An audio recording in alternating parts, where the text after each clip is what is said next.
Hi. അപ്പൊ സമയം സന്ധ്യയായിട്ടോ. വൈകുന്നേരത്തിന് എന്താ കറി വെക്കാൻ നോക്കിയപ്പോ ഒന്നുമില്ല.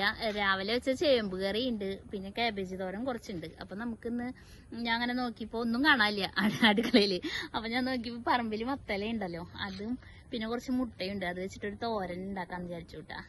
അപ്പൊ അത് ഞാൻ നിങ്ങൾക്ക് കൂടി കാണിച്ചു തരാന്ന് വിചാരിച്ചു. അപ്പൊ പോകാണ്ടാക്കാൻ. അപ്പൊ സന്ധ്യ ആകുമ്പോഴേക്കും നമുക്ക് കുറച്ച് ഉണ്ട്, അത് പൊട്ടിച്ചിട്ടുണ്ടാവും. മൊന്തയിലാണ് നിൽക്കണത്. അത് അപ്പോഴേക്കും ഇരുട്ടായി കഴിഞ്ഞാൽ പിന്നെ പൊട്ടിക്കാൻ വരാൻ പറ്റില്ല, വല്ലതും ഉണ്ടാവും ഇവിടെയൊക്കെ. നല്ലോണം ഉണ്ടായിട്ടുണ്ട്, കുറച്ച് ദിവസമായി പൊട്ടിച്ചിട്ട്. പഴുത്തതൊക്കെ ഉണ്ട്. അപ്പൊ നമുക്ക് കുറച്ച് പൊട്ടിച്ചെടുക്കാം കേട്ടോ. ഈ പഴുത്ത മുളക് തിന്നാൻ തത്ത വരും കേട്ടോ അവിടെ. കണ്ടിട്ടില്ല തോന്നുന്നു, മൊന്തയിലായതുകൊണ്ട് ഉണ്ടായി നിൽക്കുന്നത് കണ്ടിണ്ടാവില്ല, അല്ലെങ്കിൽ അത് കിട്ടില്ല നമുക്ക്.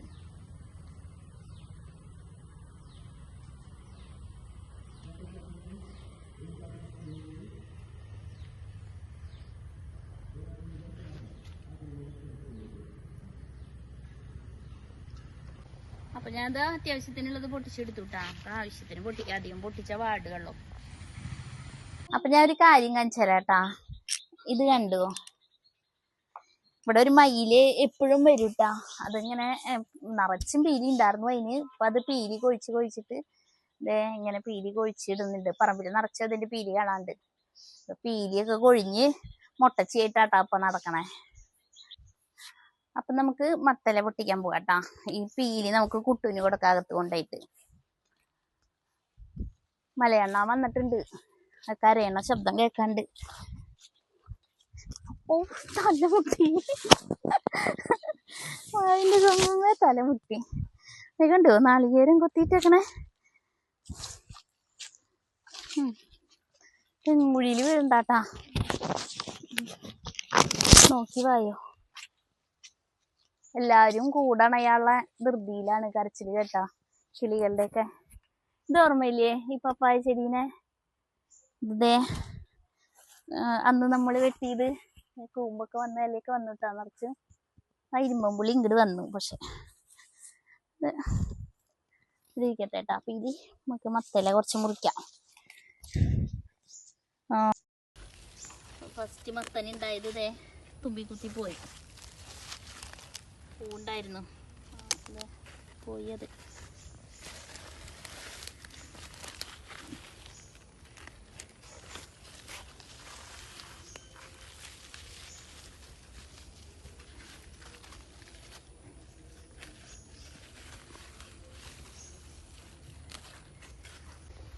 അപ്പൊ നമുക്ക് ആവശ്യത്തിനുള്ള മത്തല മുറിച്ചെടുത്തു കിട്ടാ നമ്മള്.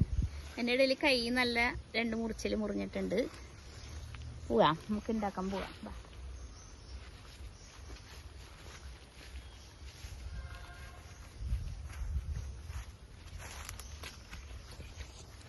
അപ്പൊ ഇത് എങ്ങനെയാ മുറുക്കാന്ന് എല്ലാവർക്കും അറിയില്ലേ?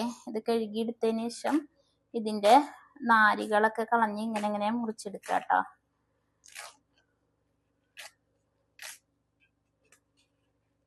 ഇതിങ്ങനെ കീറിയെടുത്താൽ മതി. എന്നിട്ട് ഈ നാരി കളയാട്ടോ, അത് വേണ്ട. കളഞ്ഞിട്ട് പിന്നെ നമുക്ക് ഇതിങ്ങനെ ചുരുട്ടി പിടിച്ചിട്ട് ഒന്ന് അരിഞ്ഞു കൊടുക്കാം കേട്ടോ. അതിപ്പോ തോരനായതുകൊണ്ട് അല്ലെങ്കിൽ ഇപ്പോ വലിയ കഷ്ണങ്ങളാവൂലേ. അങ്ങനെ ഇത് മുഴുവൻ അരിഞ്ഞെടുക്കുക കേട്ടോ. അപ്പൊ ഞാനിതിങ്ങനെ കുഞ്ഞിതായിട്ട് നുറുക്കി എടുത്തിട്ടുണ്ട് കേട്ടോ. അപ്പൊ ഞാൻ 3 മുട്ട പൊട്ടിച്ചെടുത്തിട്ടുണ്ട് കേട്ടോ. അതിലേക്ക് കുറച്ച് ഉപ്പും, ആവശ്യത്തിനുള്ള ഉപ്പും കുറച്ച് കുരുമുളക് പൊടി ഇട്ടിട്ട് ഇളക്കി മാറ്റി വെക്കുക കേട്ടോ. പിന്നെ ഞാൻ ആ പച്ചമുളക് നടു കീറി വെച്ചിട്ടുണ്ട് കുറച്ച്, പിന്നെ ചെറിയ ഉള്ളി കേട്ടോ. കുറച്ചധികം തന്നെ എടുക്കാം കേട്ടോ. അപ്പൊ നമ്മൾ ചീഞ്ചട്ടി അടുപ്പത്ത് വെച്ചിട്ട് കുറച്ച് ജീരകം ഇട്ട് പൊട്ടിക്കാം കേട്ടോ. എന്നിട്ട് നമ്മൾ നേരത്തെ അരി വെച്ചിട്ടുള്ള കൊച്ചുള്ളിയും പച്ചമുളകും കൂടി അതിലേക്ക് ഇട്ട് കൊടുക്കാം കേട്ടോ. കൈ മുറിഞ്ഞ കാരണം ഇളക്കാനൊക്കെ പാട്.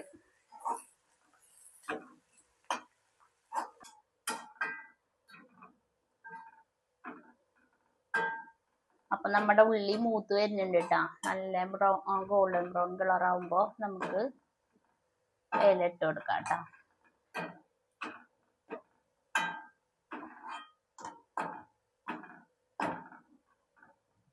റെഡി ആയിട്ടുണ്ട്. അപ്പൊ നമുക്കിനി നുറുക്കി വെച്ചിട്ടുള്ള എല്ലാം ഇട്ട് കൊടുക്കാം കേട്ടോ.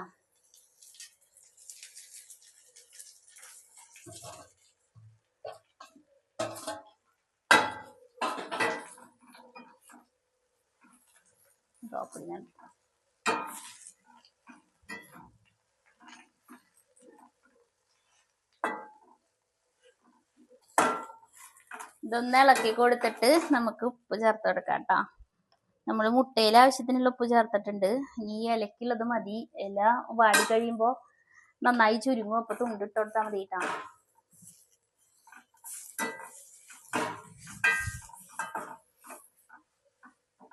നമുക്കിത് വേവണ വരെ ഇങ്ങനെ ഇളക്കി കൊടുക്കാം കേട്ടോ. അപ്പൊ ഇത് നന്നായി വെന്തുണ്ട് കേട്ടോ. എന്നിട്ട് നമുക്കൊരു കാര്യം ചെയ്യാം, ഇതിങ്ങനെ സൈഡിലേക്ക് മാറ്റി വെക്കാം.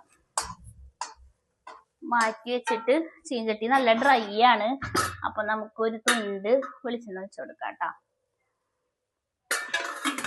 എന്നിട്ട് നമ്മൾ നേരത്തെ കലക്കി വെച്ചില്ലേ, മുട്ട അതിലേക്ക് വെച്ച് കൊടുക്കാം.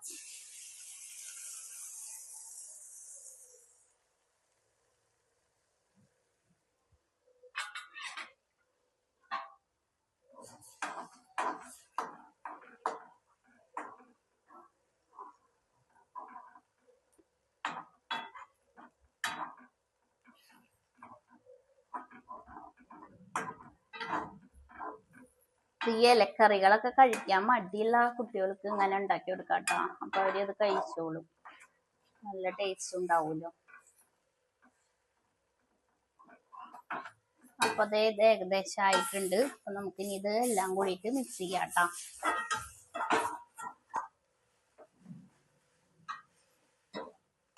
നല്ല മഴ വരുന്നുണ്ട്, ഇടി വെട്ടുന്നുണ്ട്. ഇതിങ്ങനെ മിക്സ് ചെയ്ത് കൊടുത്തതിന് ശേഷം നമുക്ക് കുറച്ച് ചിരകി വെച്ച നാളികേരം കൂടിയും ചേർത്ത് കൊടുക്കാം കേട്ടോ. എന്നിട്ട് ഒന്ന് നന്നായി കുറച്ച് നേരം ഇളക്കി കൊടുത്താൽ നല്ല ടേസ്റ്റി ആയിട്ടുള്ള തോരൻ റെഡിയായി. മുട്ടയും മത്തയിലയും കൂടിയിട്ടുള്ള തോരൻ.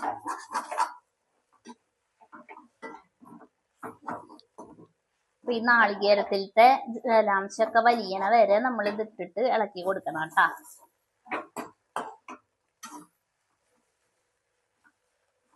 അപ്പൊ ഇതാ റെഡി ആയിട്ടുണ്ട്. എല്ലാവരും അപ്പൊ അത് ട്രൈ ചെയ്ത് നോക്കണം കേട്ടോ.